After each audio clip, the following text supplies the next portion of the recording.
بعض حضرات کو قطب شمالی کی فکر بڑی ہے، وہاں کیا ہوگا اپنے جانے کا کوئی امکان وہاں نہیں ہے، لیکن یہ کہ وہاں کیا ہوگا۔ دیکھیے اس مسئلے کو سمجھ لیجئے، قطب شمالی پر اگر 6 مہینے کا دن اور 6 مہینے کی رات ہے تو کیا 6 مہینے آدمی سویا رہتا ہے اور 6 مہینے جاگتا ہے؟ یہ نہیں ہے نا۔ کوئی نہ کوئی نظام الاوقات وہ بناتے ہیں اپنا، جاگتے ہیں سوتے ہیں پھر جاگتے ہیں پھر سوتے ہیں۔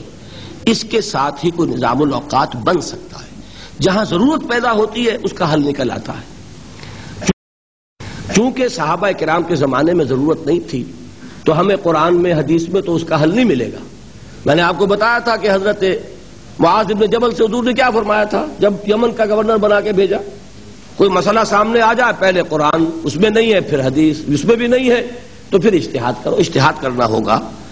میں نے جہاں تک مجھے یاد ہے، میں نے جو قطب شمالی وغیرہ کے بارے میں جو پڑھا تھا کہ افق پر کچھ روشنیاں نمودار ہوتی ہیں جن کو اوروراز کہتے ہیں، اس کے مطابق وہ اپنا جو ہے نظام الاوقات بناتے ہیں۔